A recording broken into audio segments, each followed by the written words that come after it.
राधे राधे, जय श्रीमन नारायण, हरे कृष्णा। कैसे हैं आप लोग? आशा करती हूँ कि श्री हरि की कृपा आप सभी पर बनी रहे, आप सभी स्वस्थ हो, अच्छे हो। इसी कामना के साथ आज हम जानेंगे कि तुलसी के पास दिया जलाने से हमें किस फल की प्राप्ति होती है।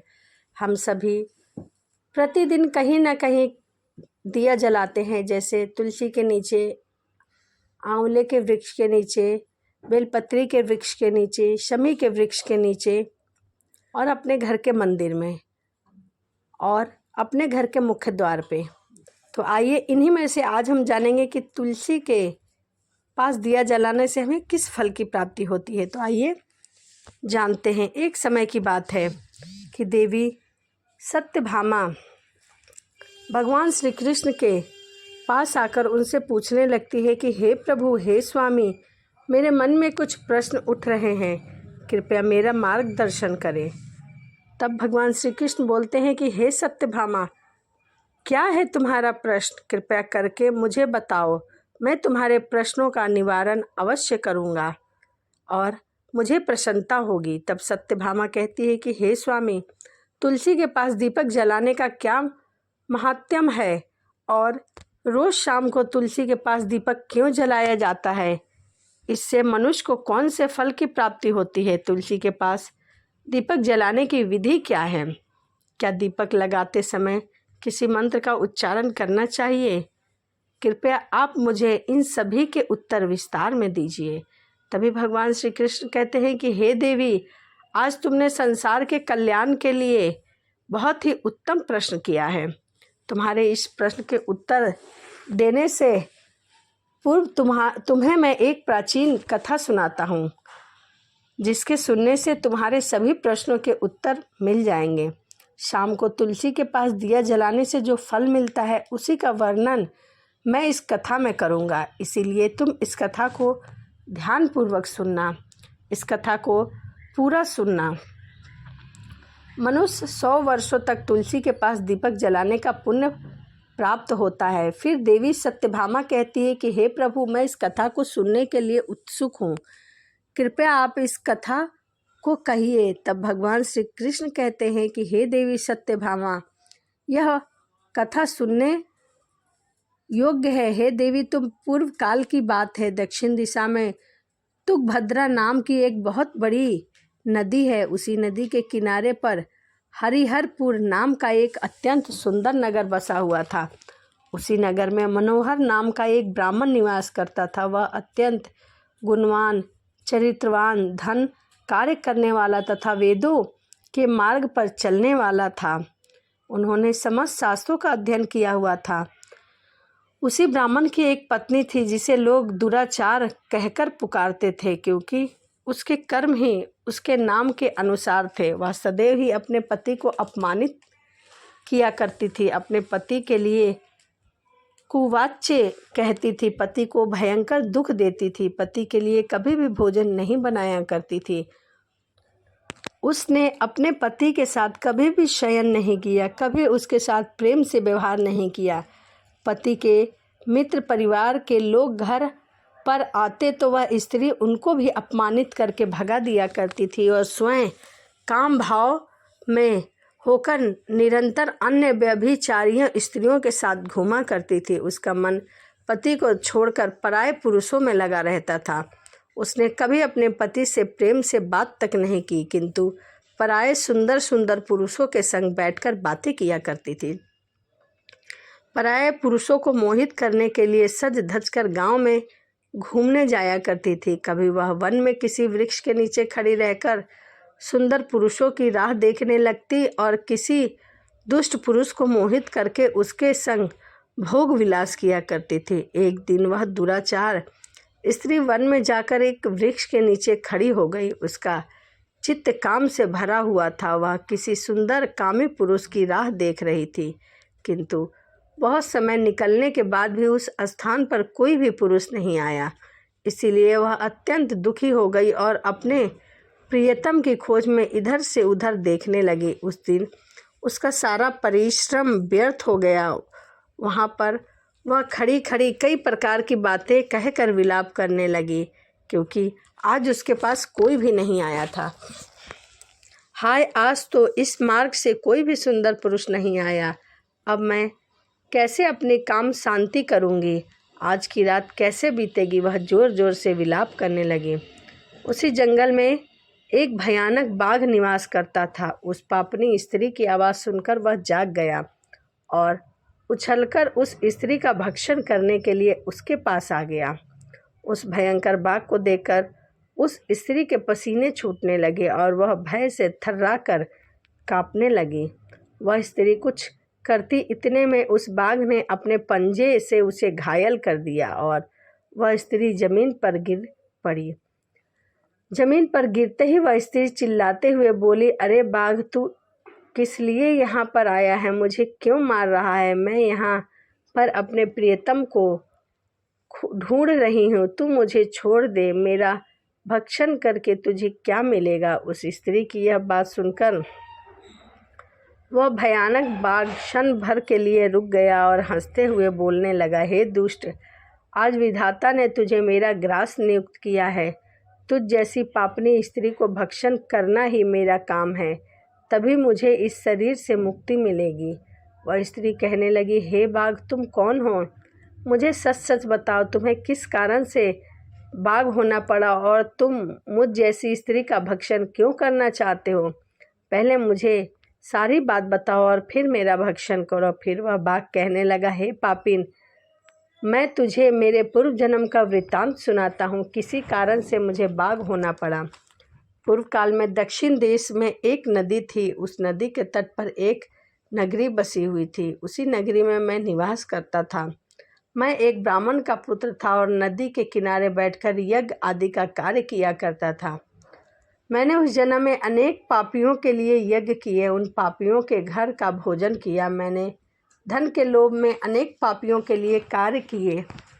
जिन वस्तु का दान ब्राह्मण को नहीं लेना चाहिए, उन वस्तु का भी दान मैंने ग्रहण किया और दूसरों से धन लेता था, लेकिन कभी वापस नहीं करता था। इस प्रकार से पाप करते हुए मुझे बहुत साल बीत गए और मैं बूढ़ा हो गया। मेरे बाल सफ़ेद हो गए, आंखें सूज गई, मुंह के सारे दांत गिर गए, लेकिन फिर भी मेरी दान लेने की आदत नहीं छूटी और मैं पाप करता गया। फिर एक दिन मैं धन के लोभ में नदी किनारे गया और अन्य धूर्त ब्राह्मणों के साथ मिलकर हमने लोगों को ठगा। झूठे मंत्र वचन बोलकर हमने बिना विधि किए ही देवी देवताओं का पूजन किया और बहुत सारा धन और दान ले लिया।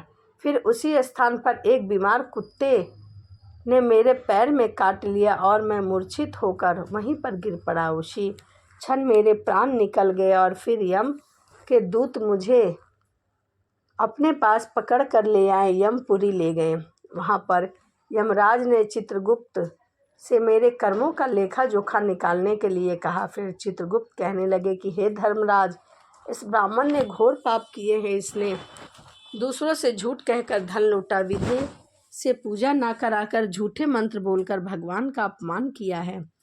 इसीलिए यह पापी ब्राह्मण केवल नरक जाने के ही योग्य है। फिर यमराज ने अपने दूतों को आदेश देकर मुझे नरक की अग्नि में डाल दिया। अनेक वर्षों तक नरक की सजा भोगने के बाद मुझे बाघ का शरीर प्राप्त हुआ और मैं इस दुर्गम वन में निवास करने लगा। मैं अपने पूर्व जन्म के पापों को याद करके कभी महात्मा, साधु, सती स्त्रियों का भक्षण नहीं करता हूँ। मैं केवल पापी, दुराचारी तथा कुटिला स्त्रियों का ही भक्षण करता हूँ ताकि मुझे पाप से मुक्ति मिल सके। इस प्रकार से उस बाघ ने अपने पूर्व जन्म का वृत्तांत सुना दिया और उस स्त्री से कहने लगा, हे पापी, तेरा आचरण से तुझे उल्टा दिखाई पड़ती है। अपने पति को छोड़कर तू इस वन में अन्य पुरुषों के साथ भोग विलास करती है, इसीलिए आज तू मेरा ग्रास अवश्य बनेगी। इतना कहकर उस बाघ ने अपने तीक्ष्ण नाखून से उस पापिन स्त्री के टुकड़े टुकड़े करके उसे खा लिया। फिर उस स्थान पर यम के 2 दूत प्रकट हुए और उस पापनी स्त्री को उठाकर यमपुरी ले गए और वहां पर उसे यमराज के सामने खड़ा कर दिया गया। फिर चित्रगुप्त ने उस स्त्री का लेखा जोखा निकाला। यमराज कहने लगे कि हे धर्मराज, यह स्त्री तो अत्यंत पापिन है। इसने घोर पाप किए हैं। इसने व्यभिचार किया है। इसने अपने पति की कभी सेवा नहीं की, अपने पति को भूलकर भी अपना पति नहीं माना, पराये पुरुष के संग भोग विलास किया है। इसके पापों को सुनकर यमराज ने उस स्त्री को अग्नि के भरे कुंडों में डालने का आदेश दे दिया। अनेक वर्ष तक उसे उस कुंड में पकाया गया, फिर उसे निकालकर रोवर नामक नरक में डाल दिया गया। इस प्रकार से अनेक वर्षों तक अलग अलग नरकों में डाला गया और नरकों में डालने के बाद वह महापापनी स्त्री पुनः स्त्री लोक पर आकर चंडाल के रूप में उत्पन्न हुई।